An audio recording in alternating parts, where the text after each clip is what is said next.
Hey guys, it's Faith Callender, Barbadian born and raised, and today I'm getting to know a little bit more about my history, meeting up with historian Mr. Farmer, and we are at the Newton Burial Ground. Now it's History Month, and I know this is going to be pretty interesting, so stay tuned. Good morning, Mr. Farmer. Hi, good morning. Good morning. How are you doing? I'm good. How are you? I'm fine, thanks. Welcome to the enslaved burial ground at Newton. Before we begin, I just want to pour a libation to our ancestors. We always do that before we do any work at all. Okay. Up at the burial space. So if you come with me.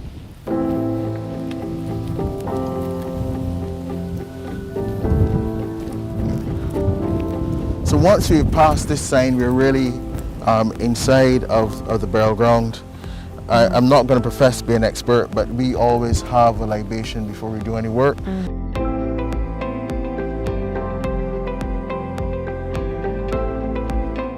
Thank them for allowing us to come here safely and to bless the work that we're about to do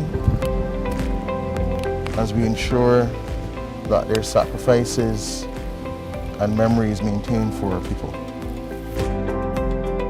Welcome to Newton. This is a sacred site.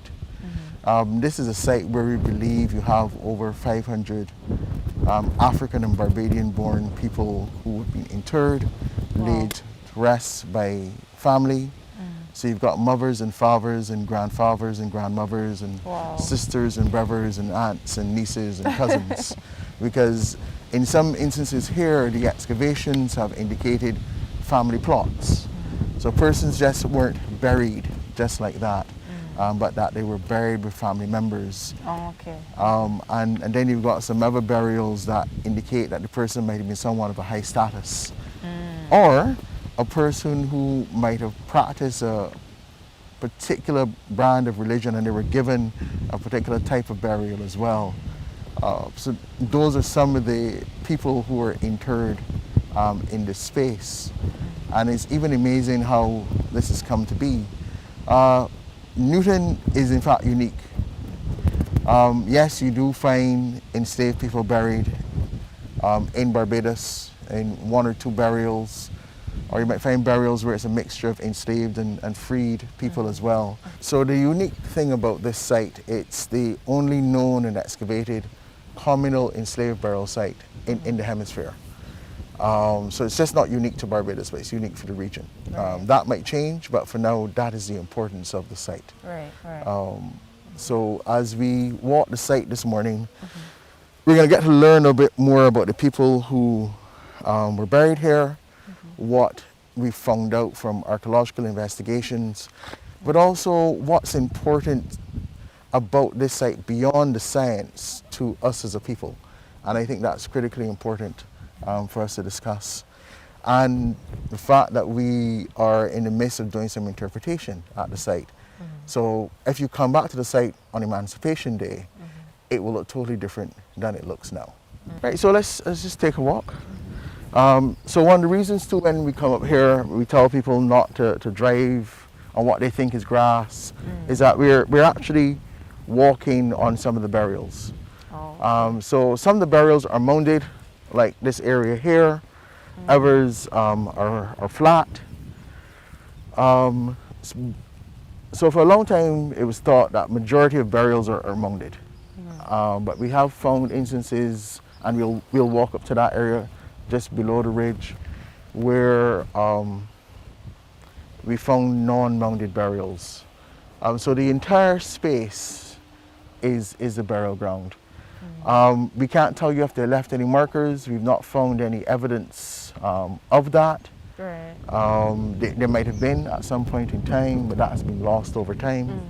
But we do have mounded burials like this. So how do you guys actually know persons were buried here?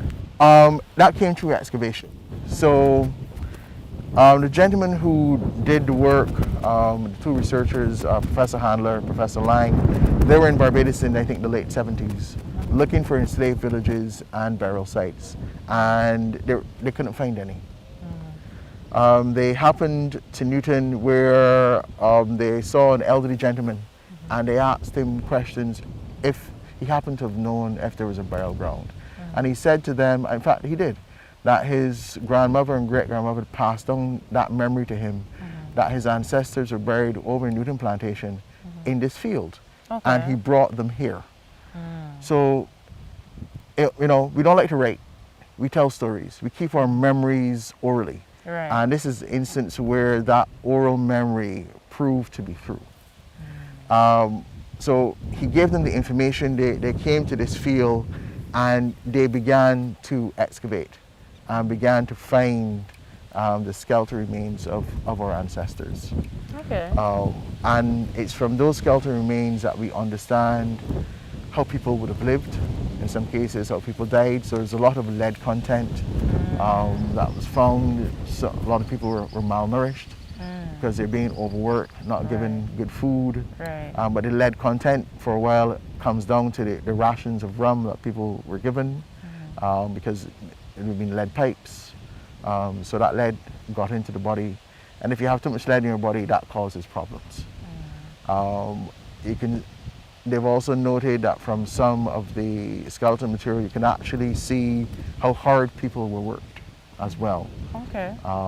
So that was also there. And then in the late 90s, early 2000s, we've had other researchers who've taken some of that material and begun to do DNA testing to understand their places of origin. Right. And to understand where they might have come from, which almost has a direct correlation to us now. People talk about DNA testing. Can we find out who we are? Where did we come from? And the answer is yes. I think the intriguing question that we might want to do in the next couple of years is to be able to locate the family members of the persons who were interred here. Where are they? Right. Because maybe the elderly gentleman that we mentioned before, that memory died with him. But there's an entire family out there that has no idea. That has no idea that their ancestors are here. Yeah. And that becomes really, really important. So how do we find that out, or how soon can you see something like that happening? That's going to take time and money, but I would like to think that maybe in the next 2 to 3 years, we can have a project that seeks to marry the two. Looking at what is ancient DNA, but bringing it into a project where we ask Barbadians to give DNA samples so that we can do that cross-matching. Maybe starting in this Christchurch area and maybe St. Philip, the way how Barbadians tend to migrate over time, finding out where the tenantry village was for Newton, seeing if there's anybody who still lives there, where they know that the ancestors, the family plot. Oh yeah, we've always had this family plot for the last 100 years. Okay, so you would have been a descendant of someone who's interred here. Can we make that connection? Okay. But the other interesting thing about Newton is that we do have documentation. We're now sifting through it to try to get a better idea of the names of people who were buried here. We do know some, we don't know all. As I said, the enslaved village was across there. It'd be nice at some point to do some type of investigation to understand how large that was. And even over here, because we're kind of put a moratorium on excavation, we're going to be starting a project within the next week where we'll use ground penetrating radar to identify additional burials and probably begin to understand what is the actual size of this burial space. Okay. So those are some of the questions that we can still ask. Yeah, cool. And get that information. We're going to head up to the ridge so we can make the connection. You can see how the landscape has been laid out. In fact, before we get to the ridge line, I just want to point out this area over here. As happens seasonally, you get cane fires.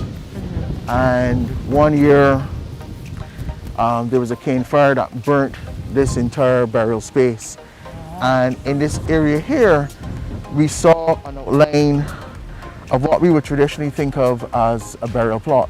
You know, it had a perimeter, it had a space as though there was a gate leading in. And we were like, wow, imagine this was literally hidden under the grass. But because of that fire, the outline was revealed to us. Wow. So we already knew that people buried in family plots. What we didn't quite know was whether family plots were ever demarcated in some way, and we had the evidence here that that did occur. Okay, so you guys took pictures and Took pictures and measured it out, and yeah. okay, cool. It just adds another layer of humanity. Because again, when we say enslaved or slaves, the people almost lose a sense of identity. What sites like this do is it begins to allow us to recapture what that humanity was through a simple act of burial. Right. If someone's going to bury you, it means that they love you. It's true. Yeah.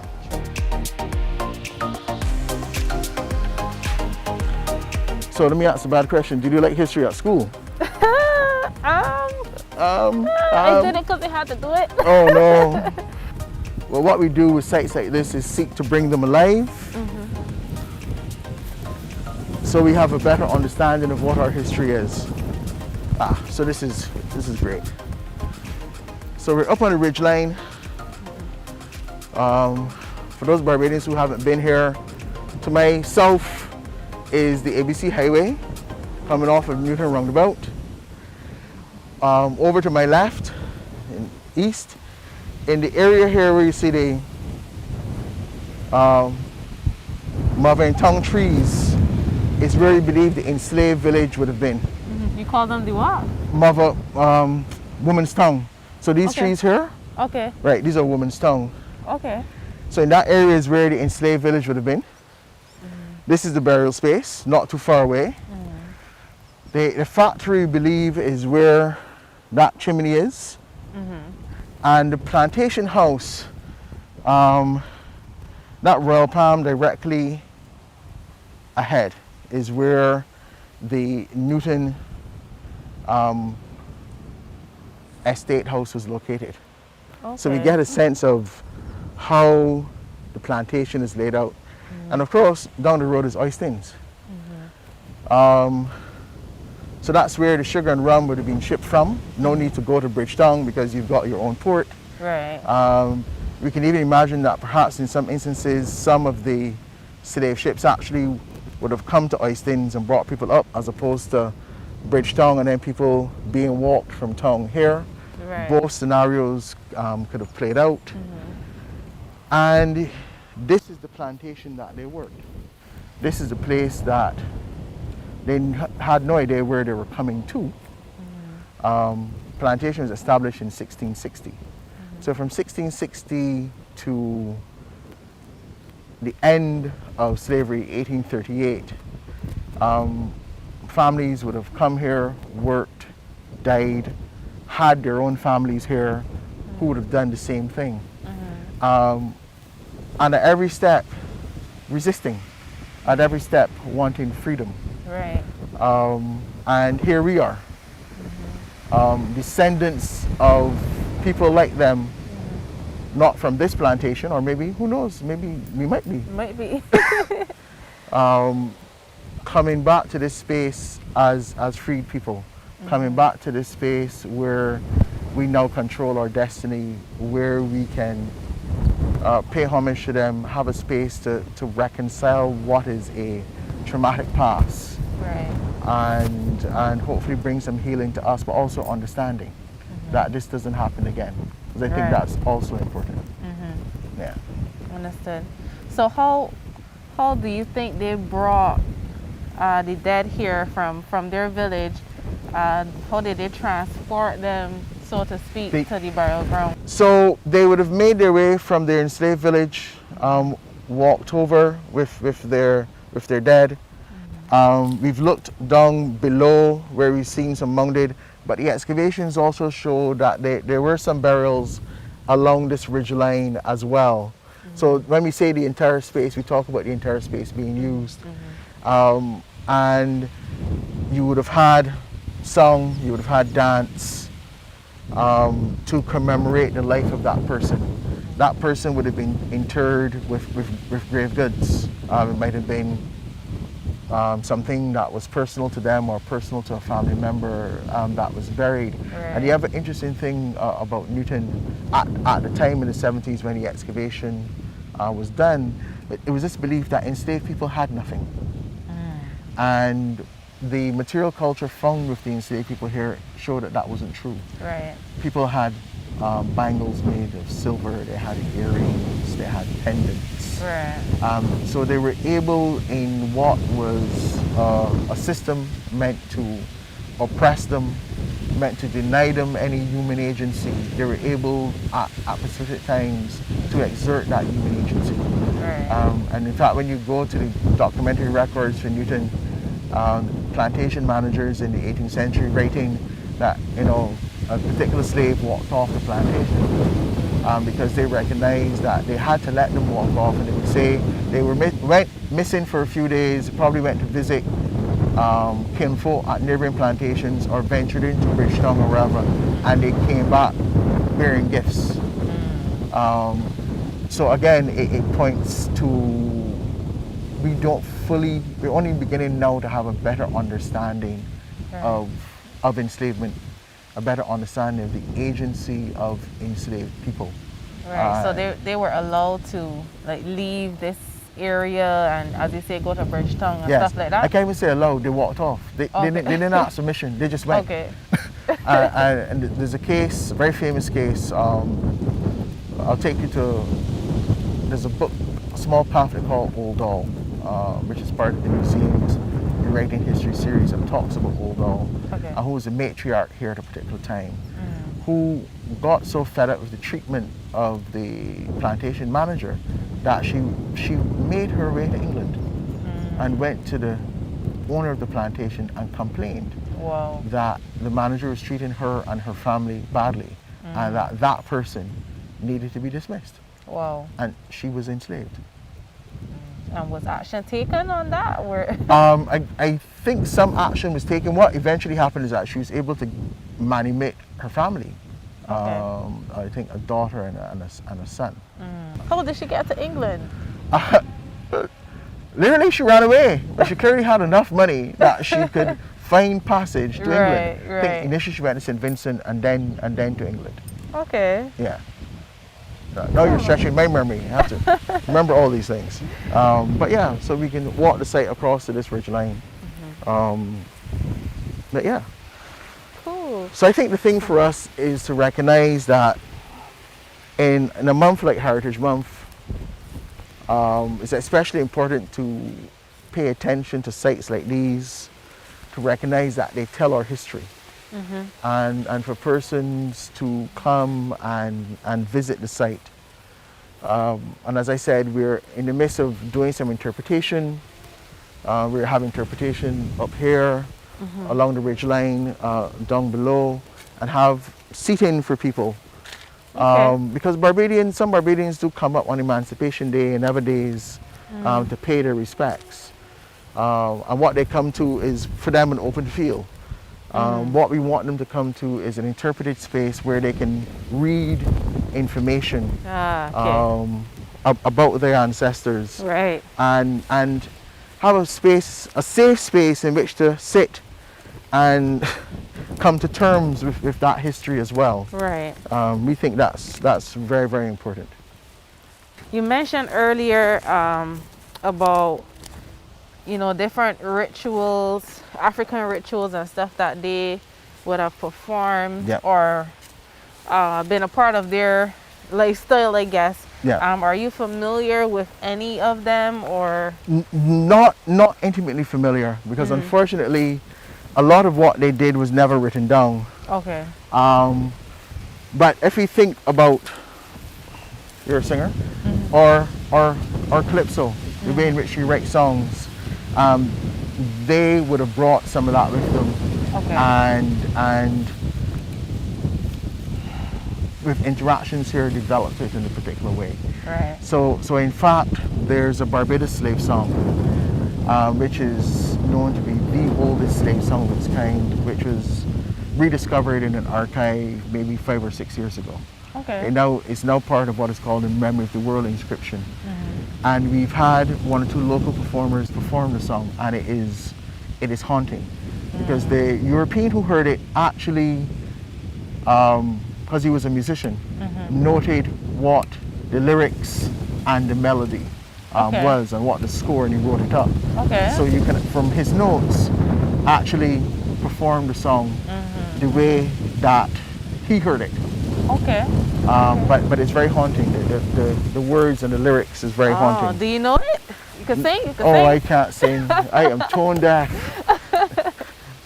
My singing might awaken the dead. Fair enough. Fair enough. I'll have to do my Yeah, research but on that if, one. if you if you go to YouTube and you pull up Barbados Slave Song, it will pop up. Okay. Remember 1688 Orchestra had performed it at the museum on at least 2 occasions. Oh, Yeah. interesting. Yeah. So, and if you think about, okay, that's music. Dance. Dance. Some people believe that the Wakap is part of a larger dance movement called the Joe and Johnny, which is now being forgotten. Okay. And then, of course, there's our food. So, how we, although many of us don't anymore, Cook. cook. I still cook. All he does cook. Cuckoo and flying fish, cuckoo and salt fish. The mere fact that we use the word cuckoo, which is a derivative of fufu, which is to mash. Okay. So anything that is mashed is a cuckoo. So breadfruit cuckoo, meal cuckoo, Right. cassava cuckoo. Never heard of that one. Really? Cassava cuckoo? Cassava cuckoo? Never. Huh? Sweet potato cuckoo. Now, my grandmother used to, no, did she? No, my grandmother's mother used to do cassava and Bonavis cuckoo.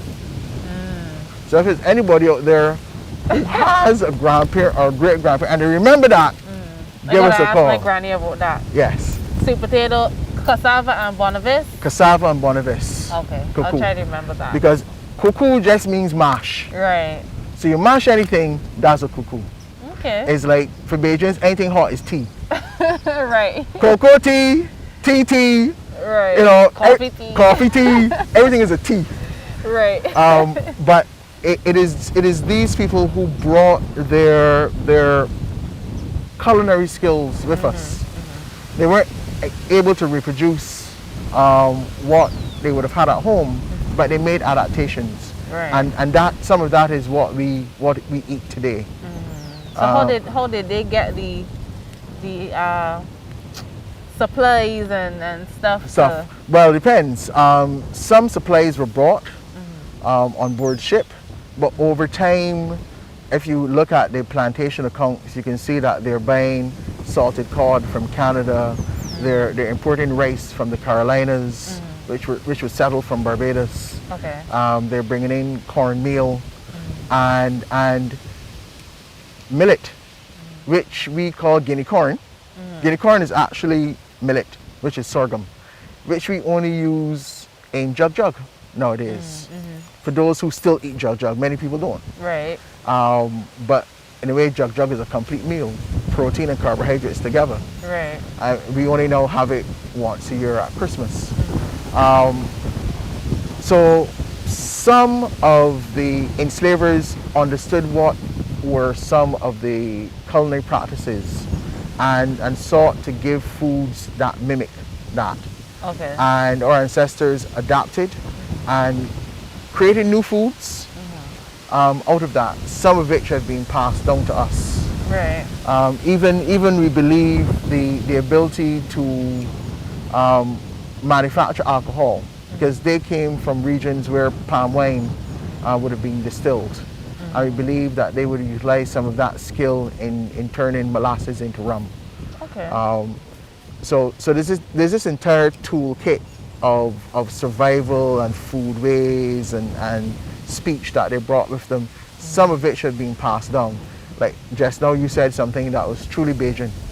What was that? I still cook. Yeah. Yes. I'm a Bajan to the bone. To the bone. There you go. And the words like wanna and unna and juk. Yeah. And even how we say certain things, Yeah. the syntax and the inflection is West African. If you wanna hear how we might have sounded in the 18th or 19th century, I would say listen to Gullah Geechee from South Carolina. Okay. When you hear them speak, you're like, oh, that's Bajan. I mean, yes, a slight American accent, but the tones and some of the words. Right. We're like, oh yeah, I can understand what that is. Okay. And this is what they brought. The way we dress, particular colors that we might like, even distilled down to the churches that we decide to go to. Right. Is all coming out of that rich culture. That even though there was an active decision to stamp it out, people kept. They masked it in certain ways and kept it, and it's been handed down to us. And it's for us now to recognize what that is and to keep it alive. Right. Yeah. And it all starts in a space like this. Intrigued by the information shared here today by Mr. Farmer. So much I was unaware of, so much to learn, and I know a lot of you guys are probably awed at some of the stuff that was said here today, but we got to ask some questions, get to know our history, get to know where our people came from. Just so much knowledge, man, so stay tuned.